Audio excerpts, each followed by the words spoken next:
Hello guys, welcome back my YouTube channel में आप सभी लोगों को स्वागत है पावर ऑफ स्टडी विद पीके में। आज हम बात करने वाले हैं लेक्चर 2 के बारे में। हम पढ़ा रहे थे आप लोगों को प्रेजेंट इंडेफिनिट टेंस। ठीक है, हमने पिछले लेक्चर में आप लोगों को जो अफर्मेटिव सेंटेंस के बारे में बताया है और आज हम नेगेटिव सेंटेंस के बारे में बताएंगे। ठीक है, तो एक बार हम रिवीजन कर देते हैं कि प्रेजेंट इंडेफिनिट टेंस क्या है और उसकी पहचान क्या है। हिंदी वाक्यों के अंत में ता है, ती है, ते है और ता हूँ आदि शब्द के बाद है शब्द आता है और जो है सहायक क्रिया हमारी होती है डू।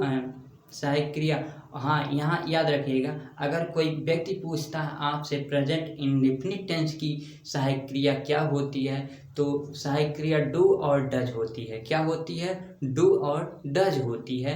यदि आपसे कोई पूछता है कि अफर्मेटिव सेंटेंस यानी साधारण वाक्य की हमारी क्या पहचान है, तो आप लोग यस या यस का बताएंगे। ठीक है, और यदि पूछता है कि प्रेजेंट इंडेफिनिट टेंस की हमारी क्या सहायक क्रिया होगी, तो डू और डज का प्रयोग बताएंगे। ठीक है, तो हमने सेंटेंस अफर्मेटिव वाला बता दिया है। आज निगेटिव की बारी है। तो निगेटिव की पहचान कैसे करेंगे कि हमारा यह निगेटिव है?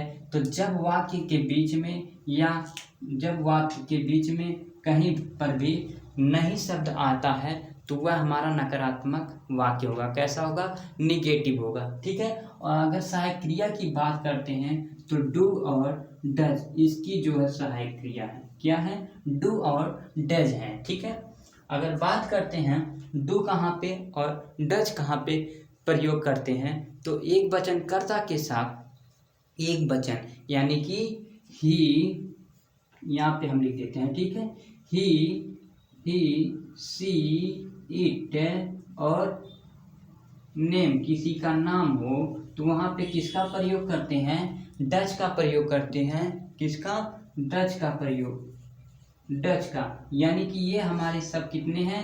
यानी कि सिंगुलर है। ठीक है, और प्लूरल की बात करते हैं यानी कि बहुवचन की बात करते हैं, तो बहुवचन कर्ता कौन कौन से हैं? आई, वी, दे, यू, ये हमारे बहुवचन है। बहुवचन कर्ता के साथ डू का प्रयोग करते हैं। ठीक है, तो चलिए देखते हैं। हमने बता दिया पहचान क्या है, नहीं शब्द आए और सहायक क्रिया डू और डज है। ठीक है, तो सेंटेंस लेके एक देखते हैं। जैसे हम ले लेते हैं एक सेंटेंस कोई सा, जैसे ले लेते हैं एक सेंटेंस, तुम एक पत्र लिखते हो। तुम एक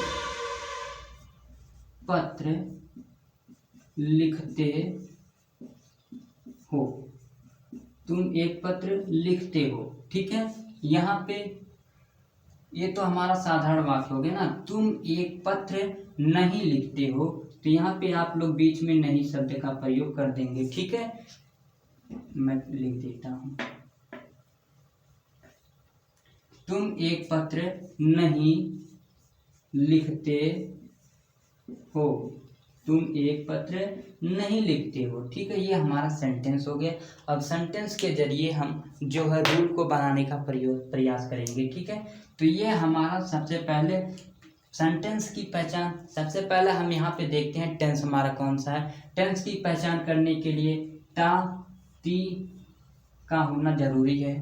ठीक है, यहाँ पे ता है और फिर लास्ट में है शब्द आया है ना, तो ये हमारा जो है प्रेजेंट इंडेफिनिट टेंस की पहचान हो गई। ठीक है, अब बात करते हैं सेंटेंस कौन सा होगा।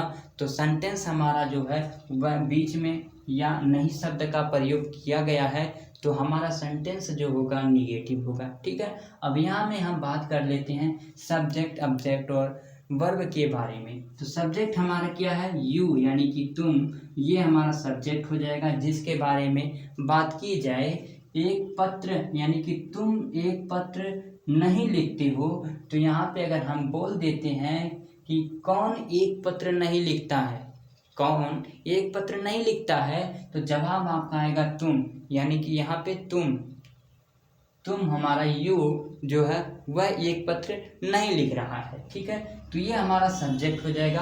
और लिखना क्या है, ये हमेशा आप लोग पहचानेंगे। यहाँ पे हमारा जो होगा क्रिया उठना बैठना, खाना पीना, नहाना धोना, लिखना पढ़ना, ये हमारे जो है क्रिया होते हैं। दौड़ना, ये सब आप लोगों को क्रिया याद करनी पड़ेगी, ठीक है। वर्ब वर्ब के 3 फॉर्म होते हैं, उनको आप लोगों को याद करना है।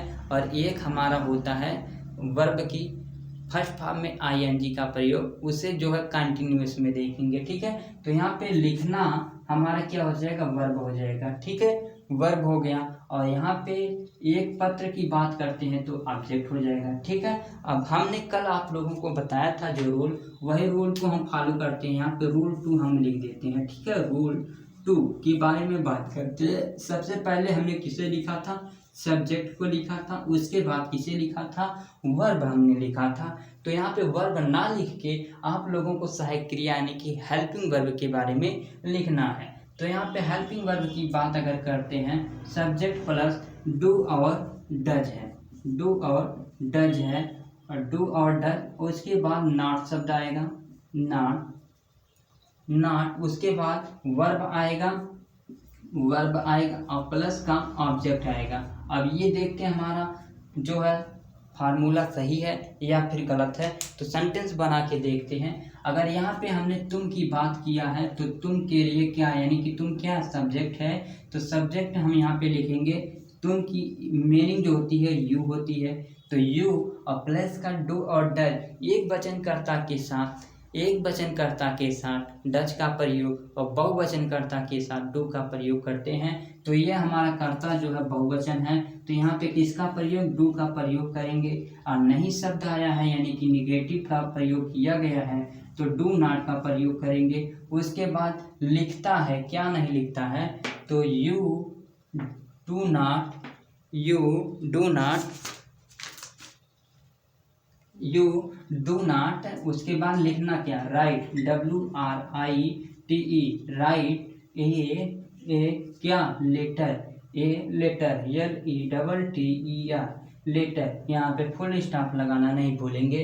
तो यहाँ पे देखिए यू का प्रयोग सबसे पहले यानी सब्जेक्ट का प्रयोग, उसके बाद डू और डज का प्रयोग किया गया है। डू नॉट बहुवचन है तो डू का प्रयोग नहीं शब्द है, नॉट का प्रयोग करेंगे। उसके बाद वर्ब की बात की गई है तो राइट यानी कि लिखना हमारा वर्ब हो गया। और एक पत्र के बारे में बात कर रहा यानी कि ऑब्जेक्ट, तो ए लेटर हमारा हो गया, ठीक है। तो ये हमारा जो है एक वचन के उदाहरण थे। और देखते ये हमारा दो यानी कि बहुवचन था ये, ठीक है। तो देखते हैं एक वचन के लिए हमारा, सीता एक मधुर गीत नहीं गाती है। तो सीता हमारा क्या है, सब्जेक्ट हो जाएगा, ठीक है। और सीता सब्जेक्ट हो गई, और फिर क्या है, एक मधुर गीत नहीं गाती, गाती हमारा क्या है, वर्ब है। और लास्ट में ती है आया है तो हमारा प्रेजेंट इंडेफिनिट टेंस है। और नहीं शब्द आया है तो निगेटिव का हो गया, ठीक है। मधुर, सीता एक मधुर गीत नहीं गाती है, तो ये हमारा वर्ब हो गया, गीत गाती रहेगा, ठीक है। और एक मधुर गीत हमारा जो है, ये तीनों हमारे ऑब्जेक्ट हो जाएंगे, ठीक है। हमने सेंटेंस की पहचान तो कर ली है, अब इसे फार्मूले पे इसे उठा के रख देते हैं, ठीक है। फार्मूला आप लोग याद कर लीजिए, नहीं तो आप फार्मूले को बना सकते हैं, ठीक है। तो सबसे पहले सब्जेक्ट की बात करते हैं। तो सीता, जब किसी का नाम कहीं पे लिखा जाता है तो वह कैपिटल लेटर से शुरू होता है, किससे होता है, कैपिटल लेटर से शुरू होता है। तो सीता, उसके बाद एक वचन करता होगा हमारा है तो डज का प्रयोग करते हैं, सीता डज, डज। और नहीं शब्द आया है तो नॉट होगा, नॉट हो गया। और फिर यहाँ पे वर्ब हमारा क्या है, गाना।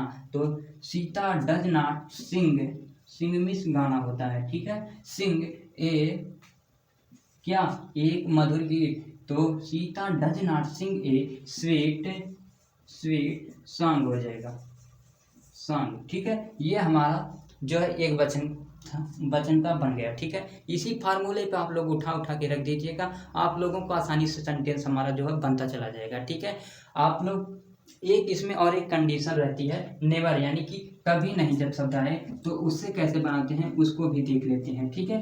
तो यहाँ पे हम लिख के देख लेते हैं। जैसे मान लेते हैं, वह कभी झूठ नहीं बोलता, वह कभी नहीं झूठ बोलता, वह कभी नहीं झूठ बोलता है, बोलता है, ठीक है। टेंस हमारी कौन सी है, प्रेजेंट टेंस है, प्रेजेंट इंडेफिनिट का है। और नहीं शब्द आया तो नकारात्मक है। और यहाँ पे हमारा ये हमारा मेन जो कंडीशन है कभी नहीं का है, कभी नहीं आए। तो जब सेंटेंस में हमारा कभी नहीं आए तो उसके मतलब डू और डज ना लगा के उससे फर्स्ट फॉर्म में ले जाते हैं, यानी कि एक जो कौन सा अफर्मेटिव सेंटेंस में ले जाते हैं और सहायक क्रिया के स्थान पे नेवर का प्रयोग करते हैं। ठीक है, किसका? नेवर का प्रयोग करते हैं। यहाँ पे हम मिटा के लिख देते हैं, क्या हो जाएगा? Plus never, never. ठीक है, और वर्ब में हम जो है क्या लिखेंगे? वर्ब है, और वर्ब में जैसे लगाते थे अफर्मेटिव सेंटेंस में यस या ईएस, तो यहाँ पे वर्ब की फर्स्ट फॉर्म में यस या ईएस का प्रयोग करेंगे। फर्स्ट फॉर्म में यस या ईएस का प्रयोग करेंगे, उसके बाद ऑब्जेक्ट आएगा हमारा। ठीक है, तो यहाँ पे अगर हम बात करते हैं तो वह हमारा क्या? सब्जेक्ट है। और झूठ बोलना, यानी कि झूठ बोलना हमारा क्या है? बोलना हमारा क्या है? बोलना वर्ब है, और झूठ क्या है? ऑब्जेक्ट हो जाएगा। ठीक है, तो यहाँ पे हम अब इसे बना के देखते हैं। तो सब्जेक्ट सबसे पहले है सब्जेक्ट, वह कभी नहीं झूठ बोलता है, तो ही सबसे पहले लिखेंगे। उसके बाद कभी नहीं के लिए किसका प्रयोग? नेवर का प्रयोग है, तो ही नेवर। और बोलना की जो हमारी इंग्लिश होती है वह टेल होती है। टेल हमने बताया कि कॉन्सोनेंट आए तो यस का प्रयोग करते हैं, तो टेल्स हो जाएगा। और झूठ क्या स्पेलिंग क्या होती है? लाई, टेल ए लाई, LIE। ठीक है, ये हमारा एक कंडीशन इसमें बनता था, जो हमने इसे भी आप लोगों को बता दिया। इस प्रकार से जो हमारा निगेटिव सेंटेंस खत्म होता है। अब बात करते हैं नेक्स्ट वीडियो में इंट्रोगेटिव के बारे में। ठीक है, अगर वीडियो अच्छी लगी हो तो लाइक करिएगा, चैनल को सब्सक्राइब और ज़्यादा से ज़्यादा अपने दोस्तों तक शेयर करिएगा। जय हिंद।